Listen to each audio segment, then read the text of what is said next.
လုံးပဲမင်္ဂလာပါ Miss Sunday Star ကနေပြီးတော့ပြန်လည်ကြိုးစားပါရစေဒီနေ့ reading လေးကတော့တောင်းဆိုထားကြ reading လေးတွေကတစ်ခုဖြစ်တဲ့အဆက်အသွယ်ပြတ်သွားတဲ့သူနဲ့ဘယ်တော့အဆက်အသွယ်ပြန်ရမလဲဆိုတာကို pick a card reading လေးလုပ်ပေးထားတာဖြစ်ပါတယ် general reading ဖြစ်ပါတယ်အကုန်လုံးနဲ့တော့ energy ကိုက်ရှင်မှာကိုက်ပါလိမ့်မယ်တင်ထားပေးတဲ့ daily message to universe message တို့တခြား pick up reading တွေမှာ energy ကိုက်ကြတဲ့အတွက်လည်းအများကြီးဝမ်းသာပါတယ်Bishop တော့ဖြစ်သွားတယ်ဒီပေးထားတဲ့ကတ်လေးလေးခုတည်းကတစ်ခုစီကိုရွေးလို့ရပါတယ်နားလေးတခြားလေးအောင်စိုက်ပြီးတော့ရွေးလိုက်ပါ1 2 3 4ရွ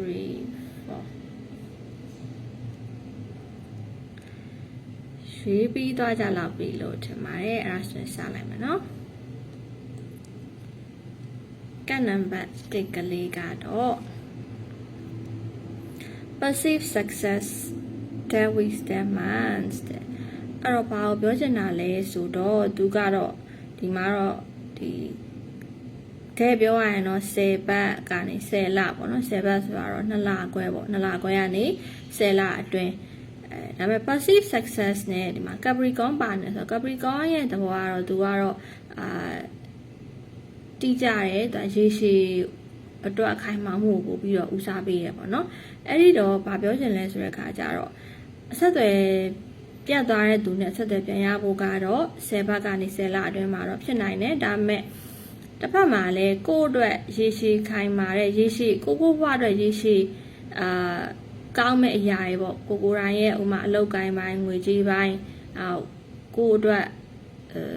personal growth ပေါ့နော် personal growth ဆိုတော့အမျိုးမျိုးရှိရပေါ့ဥမာကိုယ်နဲ့တင်တော်တဲ့လေ့ကျင့်ခန်းပုံမှန်လုပ်တာမျိုးပေါ့ကိုယ်တော့မကောင်းတဲ့အကျင့်တွေအဲ့ဒါတွေကိုဖျောက်တာမျိုးတို့တခုခုမှတိုးတက်အောင်လုပ်တာမျိုးဒါတွေအကုန်လုံးက personal growth ထဲမှာပါတယ်ပေါ့နော်အဲ့တော့ personal growth တွေကိုယ့်ဘဝတခြားအောင်မြင်မှုတွေပေါ်မှာများပို့ပြီးတော့အာရုံစိုက်မယ်ဆိုရင်အဆက်အသွယ်ပြန်ရဖို့ကဒီ10ဘတ်10လထဲမှာလည်းဖြစ်နိုင်တယ်လို့10ဘတ်10လထက်လည်းပို့ပြီးတော့စောနိုင်တယ်ပေါ့နော်အဲ့တော့ဒါ10ဘတ်10လလို့ပြောတာ ਨੇ လူမျိုးလက်ချိုးရည်ပြောစောင့်နေရမှာမဟုတ်ဘူးပေါ့ကိုယ့်ရဲ့တိုးတက်ကြောင်းတွေကိုလုပ်နေရဲကိုအာရုံစိုက်ကိုအာရုံစိုက်တာ ਨੇ ဒီမှာကဒုက္ခပေါင်းဆန္ဒနဲ့ရမတူဘူးလေနော်အဲ့တော့ကိုကောင်းမှုတိုးတက်ဖို့အာရုံစိုက်နေမယ်ဆိုရင်ကိုအရင်ဂ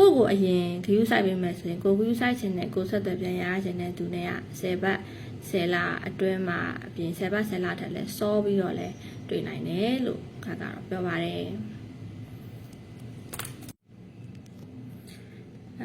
ကနံပါတ်2လေးကတော့ဒီမှာပါ3ဘတ်ကနေ3လအတွင်း search for exchange Gemini ကကြတော့သူကပြောဆိုဆက်သွယ်မှု communication အပြင်နောက် Gemini ဒီမေထုံရာသီရဲ့ရုပ်ပုံလေးကကြလူလေး2ယောက်ပုံပေါ့နော်သူက duality ဘိုင်းပေါ့ duality ဘိုင်းဆိုတာကကြတော့သူကနှစ်ဖက်စလုံးအပြန်အလှန်နားလည်မှုအပြန်အလှန်ဆက်သွယ်မှုအပြန်အလှန်ပြန်လဲဆက်သွယ်ချိတ်ဆက်မှုတွေကိုစားပြတာပေါ့အဲ့ခါကကြတော့ search for exchange ဆိုတာဘာပြောချင်တာလဲဆိုတော့ကိုယ်အဆက်အသွယ်လှုပ်ရှင်တဲ့သူကိုပြန်ပြောဆက်သွယ်ခြင်းတဲ့လူကသူကဆက်စချင်းတော့ဆက်သွယ်ပြန်လှုပ်လို့ရှားပါအောင်မလားဆက်သွယ်ပြန်လှုပ်လို့အဆင်ပြေပါအောင်မလားဆိုတဲ့ဟာမျိုးကိုသူကသိချင်နေရပေါ့သိချင်နေရစချင်းပြန်ဆက်သွယ်လာခြင်းမှာတော့ဘုံတိုင်းစကားတွေအများကြီးပြောစားရတယ်လို့ဟောပို့အဲ့လိုမျိုးရလုပ်နေမှာတော့မဟုတ်ဘူးဆက်သွယ်ပြန်လုပ်ရင်ရောဘယ်လိုနေမလဲအဆင်ပြေပါမလားဆိုတဲ့ဟာမျိုးလို့ပြောနေ test the waters ပေါ့အဲ့လို test the waters လောက်တာမျိုးတွေတော့အရင်ဆုံးစလုပ်လိုက်မယ်ပေါ့ပြီးသွားတဲ့ခါကျရင်တော့မြန်ဆန်နဲ့အဲ့လိုပြန်ပြီးတော့ဆက်သွယ်ချိတ်ဆက်မိလိမ့်မယ်ဆိုတော့လို့အထိပ္ပယ်ရတဲ့ကတ်လေးပေါ့နော်ကြော်စရာကြီးပါ3 weeks 3 months ဆိုတော့လေGemini season ကလည်းအခုကဝင်နေပြီဆိုတော့လေဒီ Gemini season ထဲမှာပဲဆက်သွယ်ပြန်ရအမျိုးလည်းဖြစ်နိုင်ပါတယ်နိုင်ပါတယ်ဆိုတော့အရှိမတော့ကကတ်1မှာပြောသလိုပဲပေါ့နော်ကိုတို့ကိုအစင်ပြောင်းစိတ်ချမ်းသာအောင်တည်ငြိမ်အောင်အေးချမ်းအောင်တိုးတက်အောင်စိုက်ပေးဖို့ကတော့အဓိကပဲပေါ့နော်ကနံပါတ်3ကိုကြည့်လိုက်ပါမယ်ကနံပါတ်3ကတော့7 days 7 weeks 9ရက်ကနေ9ပတ်2လနီးပါပေါ့ determining the circumstances ဆိုတာကကြတော့ကိုဆက်သွယ်ပြန်ရခြင်းနဲ့သူစီကဆက်သွယ်ပြန်ရဖို့ပြန်ပြီးတော့စုံစည်းနိုင်ဖို့ကိုအရာအလုံးကuniverse ကအစီအစဉ်ချပြီးသား set up လုပ်ပြီးသားဖြစ်နေပါပြီလို့ပြောချင်တာပေါ့နော် universe ကကိုယ့်ကိုအဆက်အသွယ်ပြန်ရကန်ဒီပြန်ပြီးတော့ဆက်သွယ်ရကန်ဒီပြန်ဆောင်ရကန်ဒီမှာအချက်တွေပေးနေရရှိမယ်ဥပမာအိမ်မက်ကောင်းတာမျိုးတွေအနားမှာလက်ပြလေးကိုအနီးနားကိုရောက်လာတာမျိုးလေးငှက်မွေးလေးတွေတွေ့ရမျိုးပြီးတော့ကနန်းအထက်လေးပေါ့နော်ကနန်းအထက်လေးမှာအတူသဖြင့်တိတ်ပြီးတော့မြင်နေတွေ့နေကြမဟုတ်တဲ့ကနန်းအထက်လေးတွေ့ရပြီဆိုရင်ဒါ universe ကကိုအချက်ပေးနေရပေါ့စုံတွေ့ရတဲ့သူနဲ့စုံတွေ့ရမယ်ဆက်သွယ်ပြတ်နေတဲ့သူနဲ့ဆက်သွယ်ပြန်ရမယ်ဒါမျိုးဆိုလိုတာပေါ့တော်တော်လေးကံကောင်းတဲ့ကံလို့ပြောလို့ရတာပေါ့နော်အဲ့တော့အဆင်ပြေမှာပါဒါမဲ့လေဒါကိုအရင်မော်လက်ဆောင်စားနေရမှာဆိုင်ရင်တော့ကိုဘက်ကပြင်ဆင်ရရှိရပြင်ဆင်ပေါ့နော်ပြင်ဆင်ရမယ်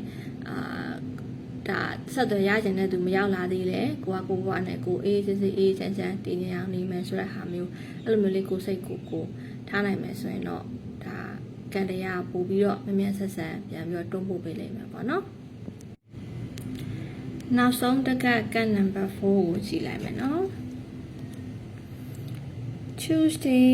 start being creative put down a marker Tuesday ဆိုတော့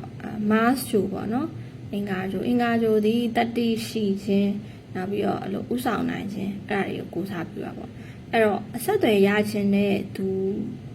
နဲ့ကိုနဲ့နှစ်ဖက်စလုံးကဒါမှတစ်ဖက်ဘက်ကပေါ့နော်လုံးဝကိုအင်္ဂါနေ့တနေ့နေ့မှာဒီနေ့ကတော့ဗီဒီယိုရိုက်ထားနေရတော့တောက်ကြနေပေါ့နော်တခုတော့အင်္ဂါနေ့နောင်လာမဲ့ရက်တွေရဲ့အင်္ဂါနေ့တခုခုမှာအရန်ကိုဆက်သွယ်ခြင်းနဲ့စိတ်ကိုဘက်ကပဲငါးဘက်ကပဲဆက်သွယ်လိုက်တော့မယ်ကွာဆိုတော့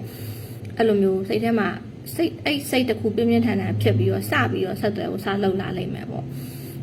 ဒါအဲ့လိုမျိုးပြောတာပေါ့နော်အဲ့တော့ put down a marker ဆိုတာကအဲ့လိုအင်္ဂါနေ့ဒီမှာဒီဆက်သွယ်ပိုင်းဝနဲ့ပတ်သက်ပြီးတော့ဘာတွေထပ်ပြီးတော့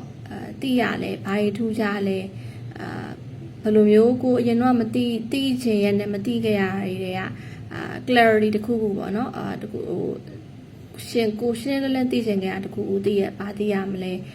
ဘာတွေကြုံရမလဲဘာတွေကြားရမလဲအဲ့လိုမျိုးလေးမှတ်ထားပေါ့ရှေ့ကကတ်သုံးခုလိုမျိုးဘယ်နှစ်ရက်ဘယ်နှလားအဲ့လိုမျိုးတော့အတိအကျမရှိဘူးဒါပေမဲ့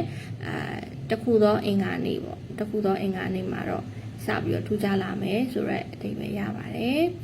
ဒါလေးကတော့ general reading ဖြစ်ပါတယ်တကယ်လို့အသေးသေးသိချင်တာရှိရင်တော့ personal reading လာပြီးတော့မေးလို့ရပါတယ်ကျေးဇူးတင်ပါတယ်